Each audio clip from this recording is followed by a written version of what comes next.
have sometimes low moments when you won't want to get out of bed. You just want to stay there. At times you won't want to come out the house. It's hard living. Life is hard. It's hard handling just the tragedies of life. It's hard. When you're working on something and you put everything you have in it, and it doesn't work out, you lose your money and other people's money. It's hard. You will go through things, and while you're going through them, you can't understand why it's happening to you. See, the point is, you don't know how much future you've got. What's gone is gone. There's absolutely nothing you can do about it. Some of you have had divorces. Some of you have probably had bankruptcies. Some of you have had terrible things happen in the past. But what's gone is gone. It's in the past. And to spend your time focusing on the past is to spend the only thing that you've got, and that's what's right here, right now, because the sand never stops running. This is all we've got. And to spend your time now thinking of what happened there is making absolute certain that the future is going to be the same as the past. Now, I don't suppose many of us spend a lot of time thinking about that. A lot of us spend a lot of time making that error. Now, you can either accept that or you can get to work. That's all it is. You just begin. You do the math. You solve one problem and you solve the next one. Whatever drama you may be dealing with, this is not the end of you. No matter what it is not the end.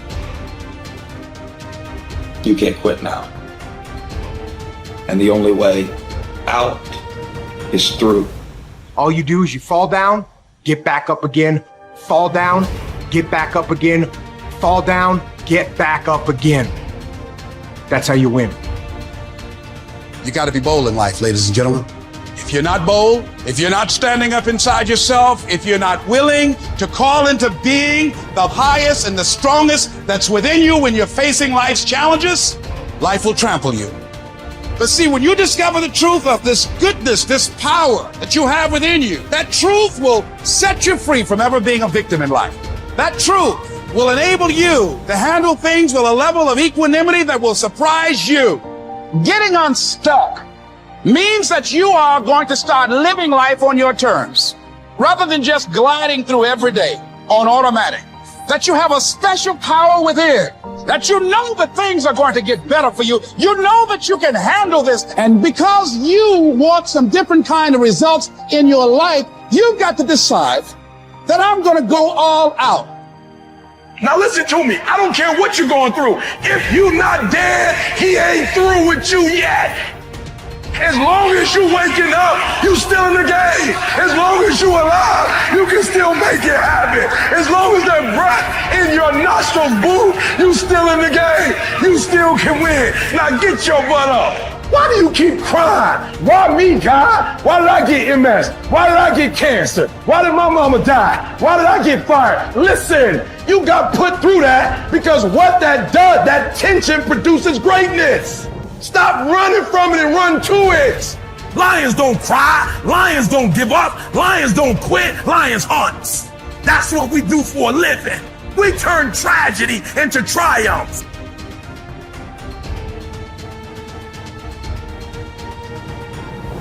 You'll never obtain any substantial measure of material wealth if you insist upon living your life as if you are looking back through your rearview mirror on your automobile. Nevertheless, it seems to be a very common error which many people have turned into a habit. Let the dead bury the dead. Let it go. I don't care how bad it was, let it go. 5 years from now, 10 years from now, when you look back in retrospect at that terrible thing that's happened, you're going to find it was probably one of the best things that ever happened to you. Advancement of all kinds is preceded by a crisis. The greater the crisis, the greater the opportunity for advancement. Or you could put it another way. You could say, out of all confusion comes order, a higher degree of order than that which existed prior to the confusion. Because you see, the confusion was a learning state. Remember, I was pointing out that business is fun. It really is. I see business as a game. It's a game we're playing, and we play to win. And when we're winning, we're having fun. And when we're losing, we're learning. Let's treat both of the experiences exactly the same. They're learning experiences. Now we say, remember the old adage which says, let the dead bury the dead. Stop looking back on your life and worrying about the things which have already occurred and which you can no longer alter. That's like trying to change the time you got out of bed this morning. You're never going to be able to do it. That stands for eternity. You cannot go back and change it, since you cannot let it go. Pursuing that kind of mental activity will never lead to anything worthwhile, any worthwhile accomplishment in your life. You should understand, moreover, that all accomplishments in your life, you should understand, moreover, that all of the great achievers of the past have been visionary figures. They did with their life what, like Scott was saying, he does with his music. He heard it in here. They see their life in here. They're building visions of a great future. We've got a vision of a great company. We've already got a great company. We want a better one. We serve a lot of people. We want to serve more. And as we do, we receive greater rewards. Because we receive greater rewards, we become more comfortable, more creative, we can provide more service. It's a beautiful cycle that we're in. Looking into the past is a self-doom fulfilling cycle. You just keep getting it worse, worse, worse. We've all done it, so we know what it's like. These visionary figures were men and women who projected into the future, and they did not belabor over things which had already passed. They thought of what could be rather than what already was, and then they moved themselves into action to bring these things into fruition. If there were tips for success, everybody would have been successful. There are no tips for success. Only those who are not so successful, or those who are not successful, think somewhere if you read 10 points in a book, you're going to be successful. We need to understand this. If you want to be successful, don't seek success. What you seek is competence. If you enable yourself, and if you do something well, other people will say you're a success. If you think, I'm a success, it's foolish, isn't it? You're doing something, and you're doing it well. Other people in the town, or in the country, or in the world, people will say, oh, he is doing something really successful. They're looking up to you. That's fine. You look up to yourself. That's madness, okay? You don't seek success. You seek empowerment, you seek competence, you do it the best that you can do. You cannot do as well as somebody, but you can do the best that you can do. So if you do your best, if your best is good enough, the world will recognize. If it is not, you will be happy. So what does success look like? What does it take? Well, you know, I know family and friends who always have their breakfast on time. And after breakfast, of course, they must have coffee. After coffee, of course, they must light up a cigarette and sit there nicely because they're trying to become peaceful. And then they will go to work, come back home exactly on time for lunch, eat lunch, rest for 1 or 2 hours, sleep, then evening have 1 tea, and then smoke, and then again go to work.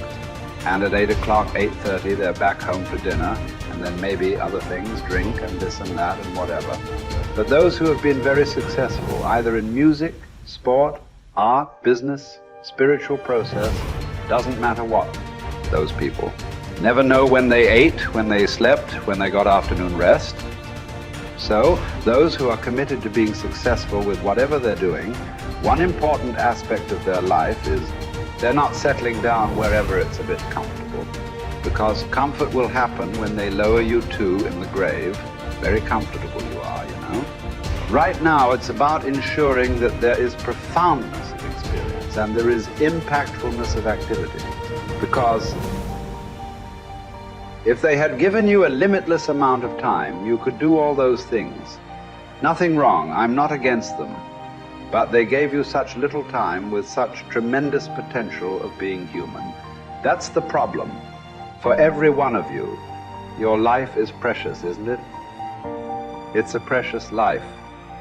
If something is precious, where do you want to invest this life?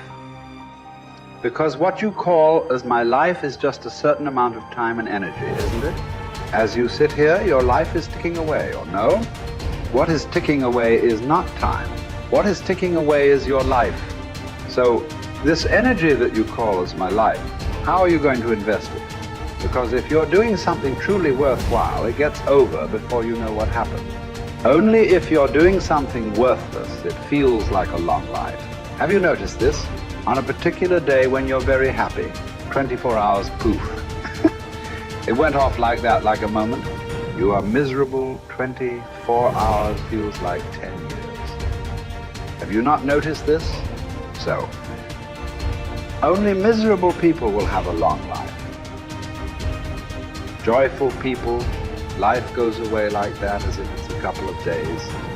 It passes away like that if you are creating what you really care to create. So one thing that every young person should do is, without the influence of the peers of your own age group, without the influence of your professors and your parents, without any kind of influence, somewhere you must stay by yourself at least for 2-3 days and look at it. What is it that I want to invest this precious life into? What is it that will be worthwhile today and worthwhile after 50 years for me to invest myself into? You invest your life into that, whatever it is, however small, big, it doesn't matter. If you see that this is something truly worthwhile and you invest your life in that, this will be a life of fulfillment.